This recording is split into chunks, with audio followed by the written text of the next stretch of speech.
Podcast number 6 with Kasey Jones. I'm also a Jones, Eric Jones, actually. So Sales Intersection is where we talk sales with the intersection being a unique perspective on business trends, whether it lightly touches on sales or goes heavy. And today we have Kasey Jones, a huge advocate of underrepresented sales professionals.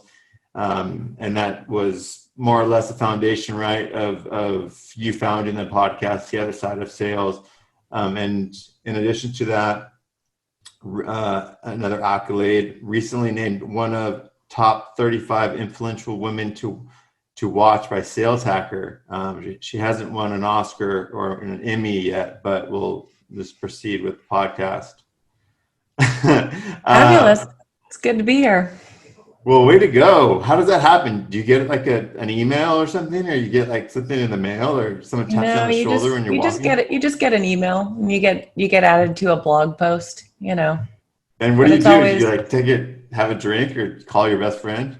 No, because you always get the email at like, I don't know, 9:30 in the morning on a Monday. So it's not really the best time for kind of celebrating. But... So yeah, good segue then begs the question, what is your process for interviewing and hiring your teammates to ensure that your team is, that cohesive unit? I got to be honest, I'm kind of a shitty hirer. Like I am someone who I go off of gut feeling, and I also trust people a little bit too much about what they say. And we actually had this conversation on my team pretty recently because we're thinking about looking for an intern or a couple of interns. And we joked about the fact that like, I'm not a great manager. If somebody doesn't tell me that they're struggling, if somebody doesn't like communicate that with me, I'll just assume everything is fine. And we've had a couple of issues on my team where it took me a couple months to realize that someone just like literally wasn't doing their job. And because I kept trusting that things were getting done and we were moving so quickly that I wasn't doing a good enough job of like really being super detailed and following up. What I can say though is I am a good leader. Like if somebody does come to me and they're like, hey, I'm struggling with this, I will stop everything and I will do everything I can to get them the support that they need to get to where they want to go. And we work like really well on it, like as a team and a cohesive unit. But I need people that are super self-sufficient and really motivated to do those things on their own. And I haven't been great in the past at interviewing for that. I think I'm getting better at like understanding where I've gone wrong there. Where I am better is like, okay, when we have the team, how do we support one another?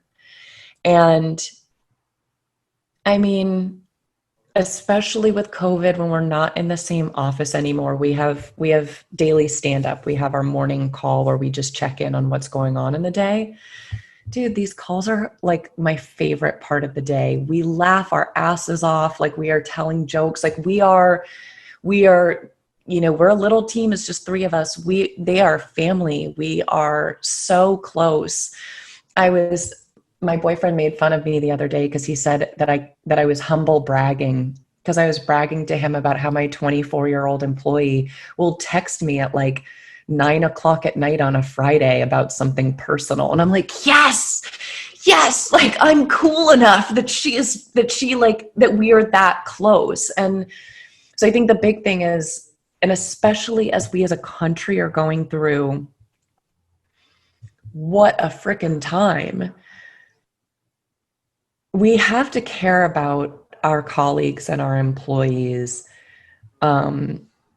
more than about the work that they do. It's actually, I don't know if you've ever seen the movie The Martian. I waited forever to see this movie because I thought it would be like really depressing and scary. It's like an astronaut gets trapped on Mars is basically the premise of the movie. It turns out it's actually really, really funny. Oh, is it Matt Damon? With Matt Damon. Yeah, I watched it. The very end of it, he talks about he's teaching a class of wannabe astronauts, and he's like, okay, no matter what, at some point you're going to think that you're going to die. And all you can do is solve one problem at a time. And I feel like it's like the perfect analogy for life. Like, shit is hard. We have no idea what we're doing. At any given point, you're like overwhelmed with stuff. And you just have to figure out like what's the most immediate problem? What's the most urgent problem? And you solve that one. And once you got that, you move on to the next one. And like, it's amazing what we can do in this life if we just take that attitude. So what was the moment when you decided you were going to go do your own thing? And was it, I mean, was it looking back, was it the right time? Was it just, it didn't matter if it was the right time or not? You had enough. And I mean, what It was not the time I had intended. So at the time I was the head of marketing for an early stage startup.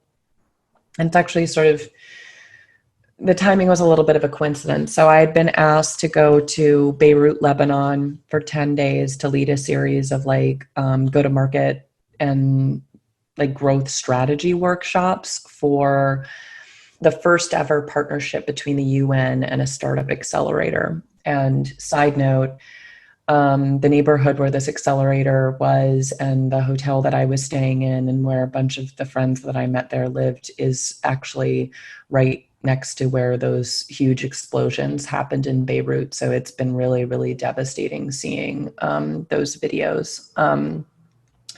But while I was there, I had just an incredible experience. And I had gone over there with total imposter syndrome and sort of thought, what the hell can I teach these people? They're trying to solve real world problems.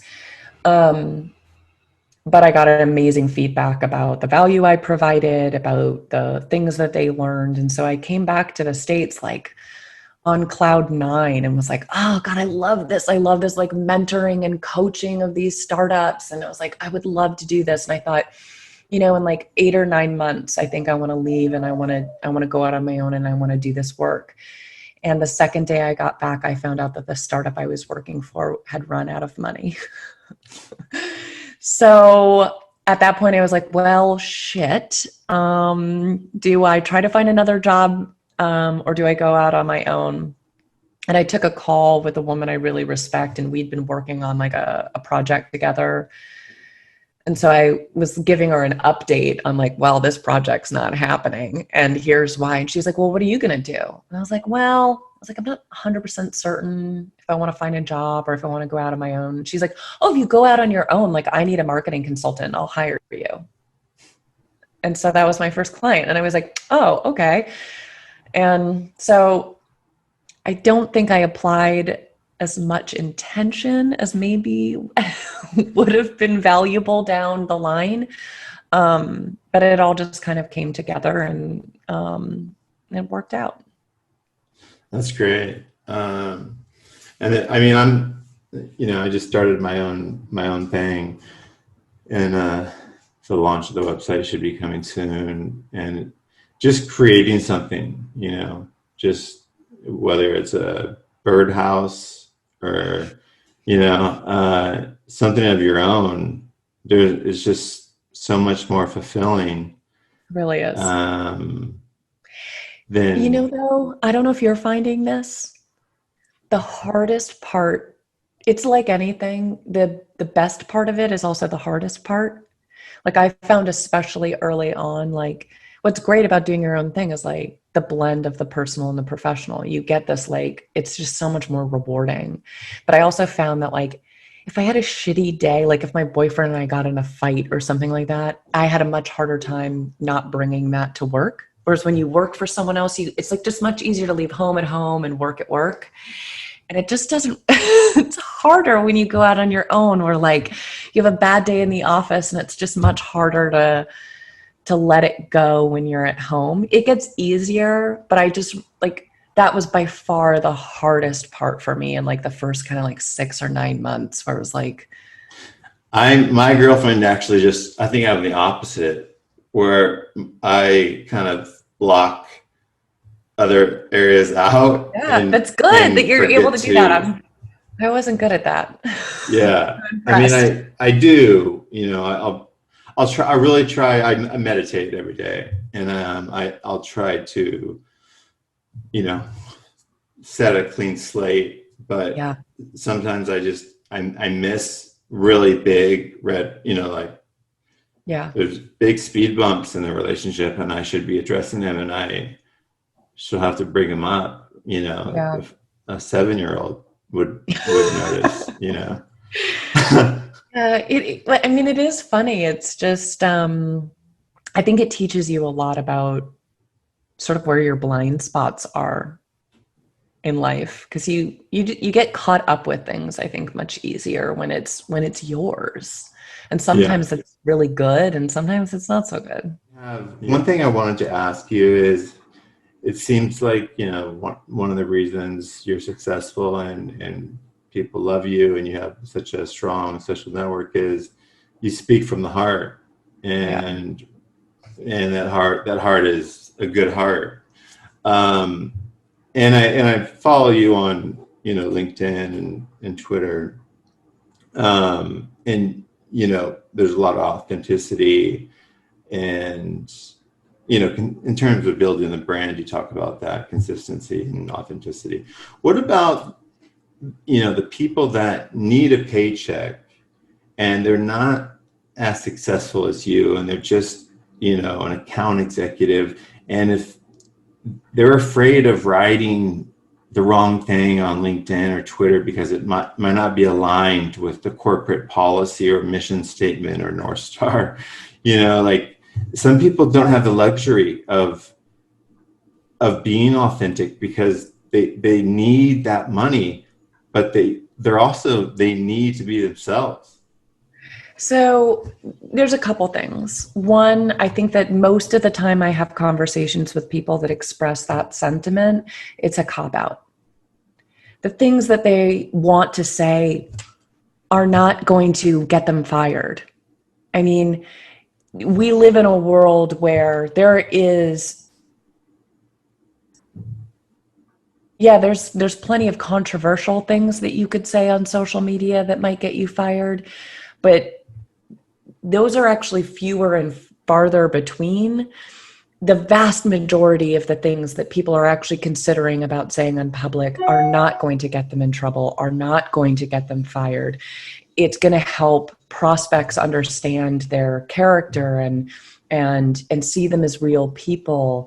It's going to further their career, not endanger it. Like, yeah, don't curse out potential prospects. Don't take really provocative stances on social media.